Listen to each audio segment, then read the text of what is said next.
Week one is officially in the books. We are turning the page and looking towards week two. We got some juicy matchups for the running back position on this slate. Today, I'm going to go over my top 24 running back rankings plus tiers right here on Player Profiler.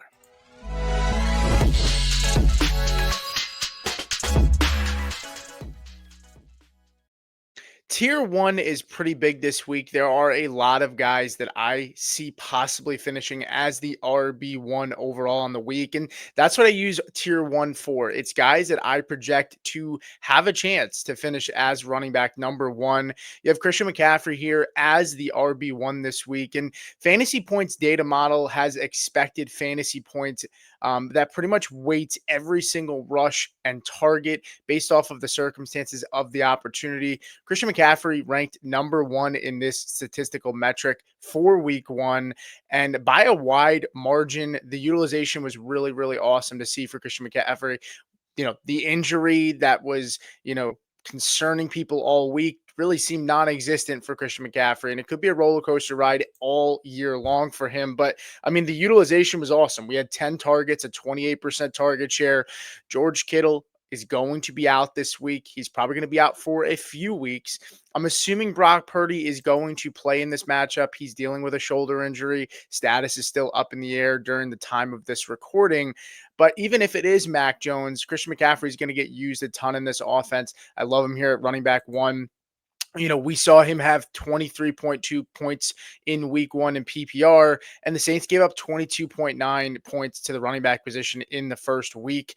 So Christian McCaffrey is set up to smash. Chase Brown here at number two versus the Jacksonville Jaguars, and volume is king for him, right? We saw him have a 91% carry share. It's a really good matchup against the Jaguars defense that to me is still suspect, right? They looked good against a young Panthers team in week one, but I still expect Chase Brown to be set up for a really good week. And the volume is going to be there. We saw it in week one. We've seen what this offense likes to do with the running back position. They like to mainly use one back, and that trend is following from last year so far in the beginning of the season.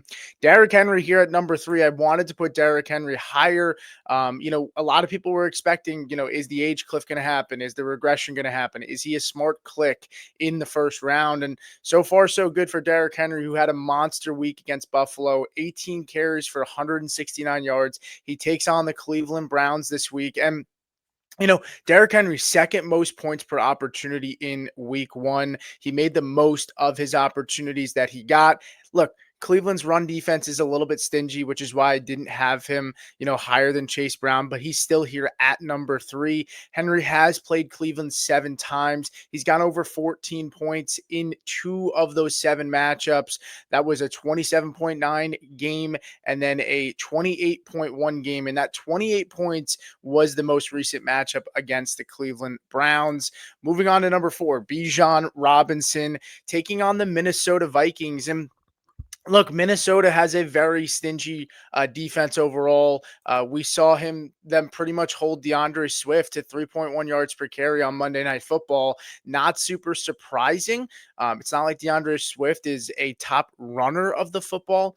He might be one of the better, pass catchers at the running back position, but as a pure running back on the ground, not one of the better players, in my opinion, out of the top starters in the NFL. But Bijan Robinson goes against a stingy Minnesota defense. And I'm not making the claim, that's not a very ringing endorsement to start off for the analysis for Bijan here, but he's going to catch a lot of passes. I think even if Minnesota is stingy against the run, 7 targets, 6 catches for 100 yards for Bijan in week one against a stingy run defense in Tampa Bay. And so I expect Bijan to be good in this matchup.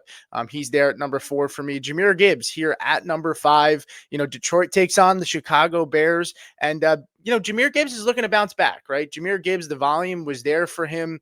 He's another guy that caught a bunch of passes, but the difference is he didn't do much with them. 10 targets, 10 catches, 31 yards. The floor is high for Jahmyr Gibbs, and the ceiling is going to be high as well, right? I know it was a bad week for the Detroit Lions. I expect them to bounce back against Chicago at home. Moving on to number 6, you have Ashton Genty, who, another guy, did not have a great week as a rookie, going into New England. He's taking on the Los Angeles Chargers this week. And I actually really like this matchup for Ashton Genty. I think he's set up to do really well. He did start off that game in week one with a 10-yard run and then pretty much finished with just 28 yards the rest of the way.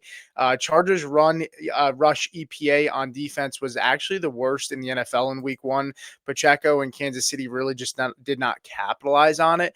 I think the Chargers defense is good, but I think it could be maybe an underlying metric to take a look at for Genty, who I think the team's going to try to get heavily involved and get his confidence up after maybe a not great start to his rookie career. But it's only 1 week. Saquon Barkley here at number 7 against Kansas City, right? And Kansas City has a really stout defense. We know this, but Barkley's going to do his thing, right? RB1 is always in the cards for Saquon Barkley. I don't think he gets there this week. I do think it's possible, but I'm not banking on it. Out of these guys in this tier, I don't think I think he probably has. You can make a case he has the worst chance out of the guys in this entire tier to be the RB1. But look, floor is going to be high as usual. He also had a 25% target share in week one.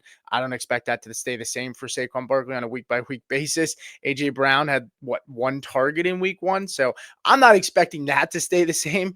But overall, Saquon Barkley should have a solid week and give you a really good floor.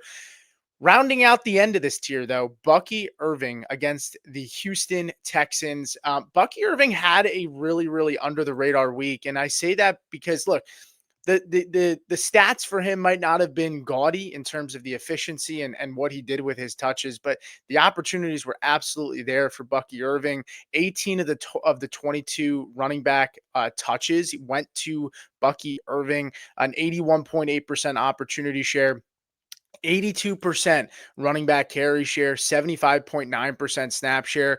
And look, Rashad White and Sean Tucker only had 4 total touches combined. And I know people will say, well, Rashad White dealing with the injury, they're easing him back in. But a lot of people thought that Sean Tucker was going to get more work, and he only saw 1 touch. He played 2 snaps. I mean, so even if Rashad White was easing back in, it's pretty telling that they didn't give Tucker more touches, and they really leaned on Bucky Irving in that first matchup in week one.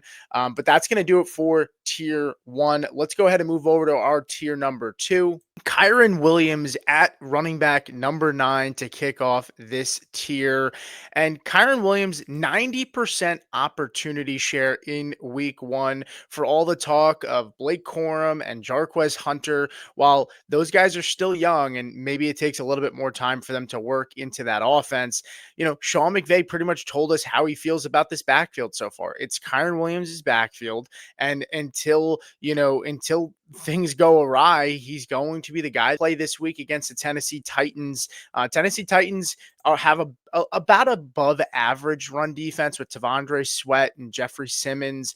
And they have some pieces there for sure. Cody Barton from Denver, who is solid. He kind of revived his career last year in Denver. But ultimately, I have Kyren here at number 9.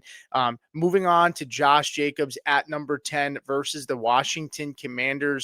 Josh Jacobs, bell cow back, right? This Commanders defense, it was very good against the Giants. They don't really have. I mean, I wouldn't say that the Commanders defense is not good. Year 2 in Dan Quinn's system, so you can expect that they will play better, and they have some pieces there. But I think Josh Jacobs will, be able to have a really solid week on Thursday Night Football. He's not going to have that RB1 in terms of like top 5 maybe ceiling, but that's my projection. I don't think he has top 5 ceiling this week in this game, mainly because of the time of possession. You have 2 teams here that like to run the football and control the clock. And so I think that could lead to maybe a slower pace of play on both sides, right? And possibly one side maybe getting less time of possession than the other. And Jane Daniels and the Commanders really love to eat the clock, but so do the Green Bay Packers. So it's just not going to be a very high scoring game script. A lot of plays being ran, and so Josh Jacobs is going to have to make the most of his opportunities when he gets them. James Cook here at number 11 against the New York Jets, and James Cook's usage as a receiver was encouraging in week one. We saw him catch 5 targets, 5 catches on 5 targets for 58 total yards in the receiving game, 69% opportunity share. It's a good sign for James Cook in week one. We saw last year, he was for all the starting running backs in the NFL, right? He was a guy that did give up a decent amount of opportunities to Ray Davis and Ty Johnson, was a very solid sign for week one. We'll see if that trend continues. He hasn't been great against the New York Jets over his career, but I do think he can rebound in this matchup, historically. Then you have Jonathan Taylor here at number 12. Jonathan Taylor takes on the Denver Broncos, and Denver's run defense had some issues with Tony Pollard at times in the beginning of the game, right? They let up some pretty solid chunk plays to Pollard to start, but then they slowed him down as the game went on. Jonathan Taylor, much better running back than Tony Pollard. Dre Greenlaw's status still in the air for the Denver Broncos in the middle of that defense, right? They didn't have him in week one. We'll see if he gives it a go in week two. But ultimately, Jonathan Taylor's workload was super encouraging in week one. I like to see the utilization there. And ultimately, DJ Giddens got some touches, I think, because they were just up by so much, right? That, they didn't need to grind Jonathan Taylor. But I was encouraged to see how they used him early on in this game when it was much closer. Moving on to number 13, Breece Hall, right? Breece Hall is back, baby. I mean, Breece Hall looked phenomenal in week one. He had his first 100-yard game, and he had only one last year. He had his first 100-yard game this season, and there's only been one game, right? But last year, he only had one. So it only took him one game to tie his number from last year. He takes on the Buffalo Bills, and the Buffalo Bills just got gashed by Derrick Henry, 169 yards on the ground. And so, I don't think Breece Hall is Derrick Henry, but Breece Hall is a very good running back, and he should get a bit of receiving work in this game because I think Buffalo could be up in this one, forcing them to have to throw the football. And Breece Hall had 4 targets in week one, a 19% target share at the running back position. That's pretty good. That's what you like to see. Anything over 15, in my opinion, is good for a running back, especially in fantasy football. And then closing out the tier, we have Devon Achane, right? Devon Achane takes on the New England Patriots. And look, Miami's offense feels kind of scary at this point. I get it. Week one, really bad vibes. They are at home in this game. And, Pat's run defense looked good in week one, right? They bottled up Ashton Genty, and overall, like, he did not have a good day. But Achane, 7.86 yards per carry in week one, even though that game was just absolutely terrible. The game got away from them, and ultimately, I don't think this game will. I don't think that the Patriots are going to rout the Miami Dolphins. Could be absolutely wrong about that one and look kind of stupid for that take, but ultimately, I think this game ends up being much closer, which ends up benefiting Achane, and that Miami offense. I think they look a little bit better here at home against the Patriots in this matchup. Moving on though to tier number 3, and you have James Conner here leading the tier at 15 against the Panthers. And look, not a great week for James Conner in week one. 3.25 yards per carry against the Saints. And Benson got involved as well, right? And so a 64% opportunity share shows signs that maybe there's a possibility that 1-2 punch with Trey Benson and James Conner that we heard all off season, maybe there was some truth behind that, right? We will see how it plays out. It's a good bounce back matchup against a Panthers run defense that was absolutely atrocious against Travis Etienne and the Jacksonville Jaguars in week one. I believe Derek Brown is also hurt, who's pretty much their best run defender. So, we'll see how they stack up. We'll see if James Conner bounces back in a really, really favorable matchup for him. Moving on, Travis Etienne. We talked about Brees Hall being back. Travis Etienne is back, folks. We have no Tank Bigsby. We have Travis Etienne here at number 16, and they take on the Cincinnati Bengals in this matchup. And Cincinnati, they looked solid on defense, which was pretty surprising. But again, it's the Cleveland Browns, right? Jacksonville, maybe their offense, people might say, well, how much better is Jacksonville's offense? They at least have a lot of upside to be much better than what we saw last year and much better than the Cleveland Browns this year.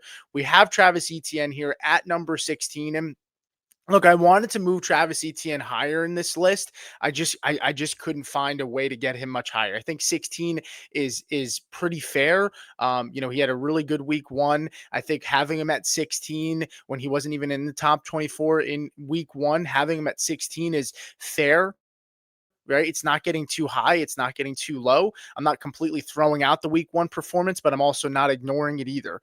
And so I think all of that is important. I have Travis Etienne, no Tank Bigsby. He is now traded. So, Travis Etienne, LaQuint Allen, Brashal Tootin, that's what this backfield consists of. And Travis Etienne is going to get the lion's share, at least early and often in this season. Moving on, Chuba Hubbard at 17, taking on the Arizona Cardinals. And Chuba Hubbard, 19 touches in week 1.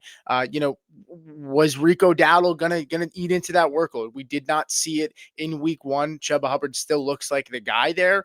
He had 21 opportunities, 19 total touches. Arizona's run defense looked solid against the Saints, though. I will say that I do think that Chuba Hubbard is a volume play in this matchup. I think he's going to catch some passes, and he ultimately should be solid for fantasy this week. I'm not expecting a huge week, but we also saw Chuba Hubbard have some pretty good games, in the past against Arizona. I believe last year he had a really, really strong outing. So maybe that can kind of come to fruition this year and he can kind of continue that trend. Alvin Kamara here at number 18 for the Saints. He takes on San Francisco, and 49ers run defense looked pretty dang good in week 1 against Kenneth Walker and Zach Charbonnet. They bring Robert Saleh back and they upgraded that run defense tremendously this offseason. I talked a lot about that in the offseason here at Player Profiler. But you have, Alvin Kamara, and outside of a touchdown, he didn't really have a great week 1. He's going to need to catch a decent amount of passes, I think, to have a good day against the 49ers, but that's what Alvin Kamara does best, right? And so I think 18 is fair for him, right? I'm not super excited about Kamara this week, but ultimately, I still like Alvin Kamara rest of the season. I just don't think this is the best matchup for him. Then you have Trevion Henderson rounding out the end of tier 3 here at number 19.